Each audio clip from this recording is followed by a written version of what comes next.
करता, हे जगन्नाथ, सुना है तुम्हारी रस्सी को खींचने वाला जन्म मरण के चक्र से मुक्त हो जाता है।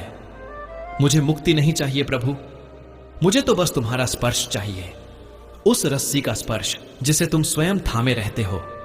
क्या मेरा हाथ इतना अपवित्र है कि वो तुम्हारी रस्सी को छू भी नहीं सकता? उसके भीतर एक तूफान चल रहा था, आशा और निराशा का, भक्ति और अपनी हीनता बोध का। और फिर वो दिन आ ही गया, आषाढ़ मास की शुक्ल पक्ष की द्वितीया तिथि, जगन्नाथ की रथ यात्रा का दिन। जगन्नाथपुरी की धरती पर आज तिल रखने की भी जगह नहीं थी। लाखों लाख भक्त देश विदेश के कोने कोने से उमड़ आए थे। भरदांड यानी मुख्य मार्ग पर जन समुद्र हिलोरे ले रहा था। हर तरफ जय जगन्नाथ का गगनभेदी जय घोष गूंज रहा था। घंटियों, शंखों और मृदंगों की ध्वनि से दसों दिशाएं गूंजायमान थीं। माधव, हमारा माधव भी उस भीड़ का एक हिस्सा था। नहीं, हिस्सा नहीं, वो तो उस भीड़ के पैरों तले रौंदी जा रही धूल के एक कण के समान था। उसने अपनी पूरी शक्ति लगाकर लोगों के धक्के खाते, गालियां सुनते, किसी तरह खुद को रथों के निकट लाने का प्रयास किया। उसका क्षीण शरीर इतने बड़े जन सैलाब का दबाव कैसे सह पाता? उसे सैकड़ों बार धकेला गया। वो गिरा, उठा, फिर आगे बढ़ा। उसके पैरों में खरोंचें आ गईं।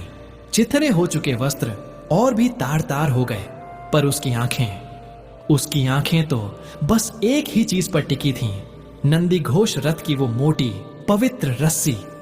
वो किसी तरह घिसटता हुआ, लोगों के पैरों के नीचे से बचता हुआ रस्सी के कुछ ही गज की दूरी पर पहुंच गया।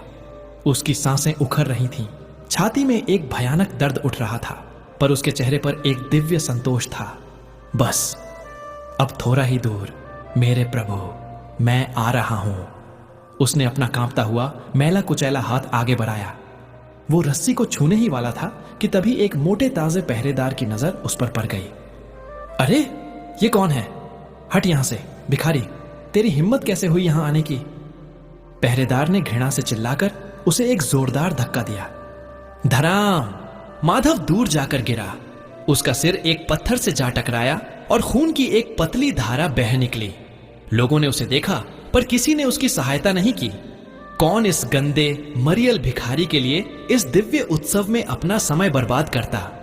लोग उसे रौंदते हुए, उसके ऊपर से गुजरते हुए आगे बढ़ रहे थे। माधव की आंखों के आगे अंधेरा छाने लगा। उसे लगा, बस अब सब खत्म, उसकी इच्छा अधूरी ही रह जाएगी। उसने अपनी अंतिम शक्ति बटोरकर अपनी